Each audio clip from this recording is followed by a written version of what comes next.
आपका स्वागत है, आपका अभिनंदन है। प्रभु की मुद्रिका जब हनुमान जी सीता जी के डालते हैं तो सीता जी से देखती है और कहती है कि मुद्रिका तो बनावटी नहीं है, इसे कोई नहीं बना सकता, इसमें राम नाम अंकित है, इसको कोई नहीं बना सकता, कोई खल नहीं बना सकता। ये जरूर भगवान की कृपा हुई है मुझ पर।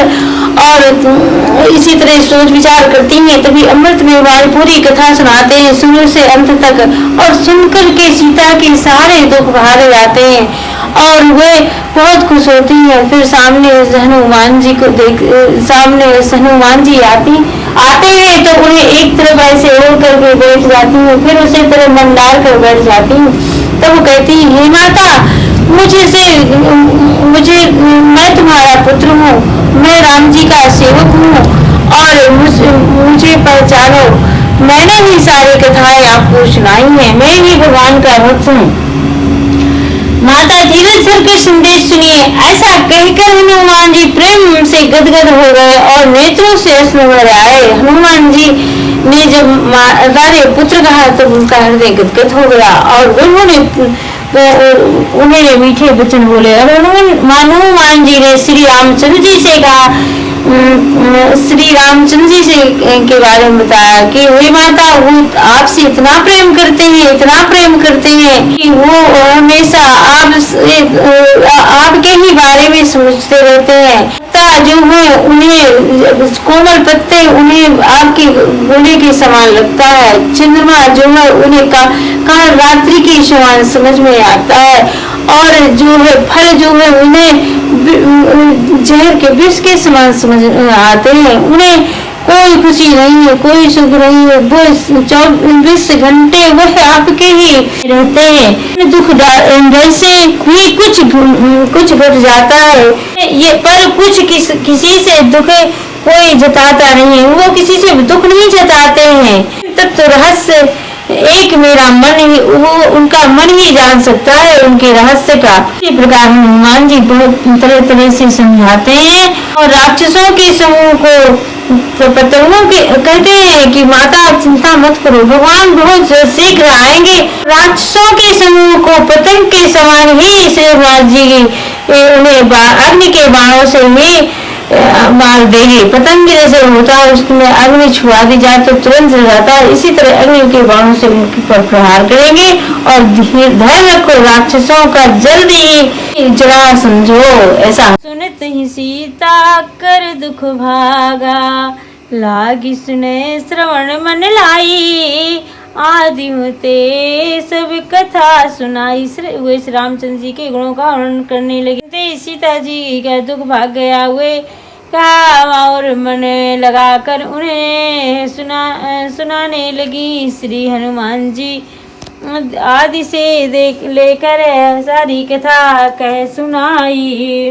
श्रवणामृत दे जी कथा सुहाई, कहि प्रकट ते कीने भाई। हनुमंत निकट चली गयो, फिर बैठी मन विस्मय भयो। सीता जी बोली, जिसने के कानों के लिए अमृत रूपे यह सुंदर कथा कही, वह हे भाई प्रकट क्यों नहीं होता।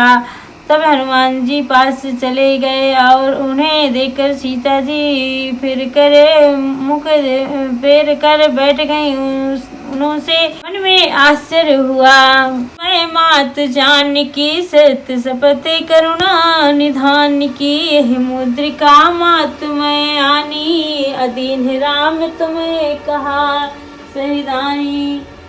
हनुमान जी ने कहा, हे माता जानकी, मैं श्री राम जी का दूत हूँ, करुणा निधान जी की सच्ची शपथ करता हूँ।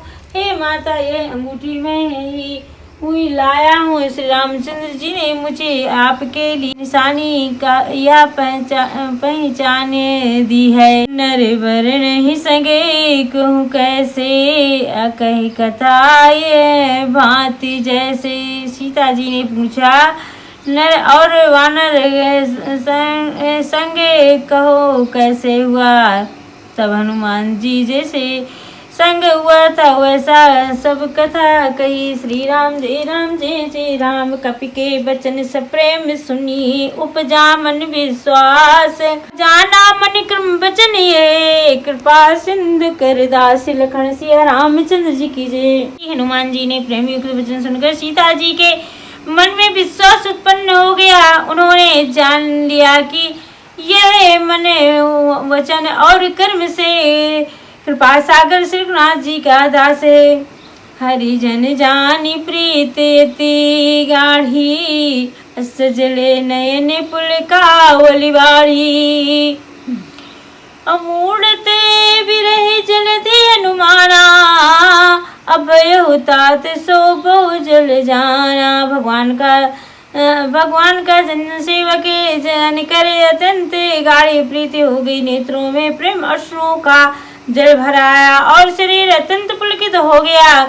सीता जी ने कहा, हे तात हनुमान, विरह सागर में डूबती हुई मुझको तुम जहाज हुए हो। कुशल जाई बलिहारी, अनुज सहित सुख भवन खरारी। कोमल चित कृपाल रघुराई, अकपि के तु धरी निठुराई। मैं बलिहारी जाती हूँ, आप छोटे भाई लक्ष्मण जी सहित खरार के शत्रु सुख धाम प्रभु का कुशल मंगल कहो। श्री रामचंद्र जी तो कोमल हृदय और कृपालु हैं, फिर हे हनुमान उन्हें किस कारण यह निष्ठुरता धारण कर ली है। सहज बनी सेवक सुखदायक, कबहू तुम्हारी करत रघुनायक। कबहू नयन मम शीतल ताता, हुई है निरख श्याम मृदु गाता। को सुख देना उनकी स्वाभाविक बनाए। वे श्री रामचंद्र जी क्या कभी मेरी भी याद करते हैं। हे तात, ये कभी उनके कोमल सांवले अंगों से देखकर मेरे नेत्र शीतल होंगे। बचन नावान भरे बारी, आहार नाथ हो निपटे बिसारी। देख पर मैं बिरह कुलग सीता, अबोला कब्र मृदु बचन विनीता। मुझसे वचन नहीं निकलता, नेत्रों में विरह के आंसुओं का जल भर आया। बड़े दुख से बोली, हे नाथ, आपने मुझे बिल्कुल भी भुला दिया। सीता जी ने विरह से परम व्याकुल देखकर हनुमान जी कोमल और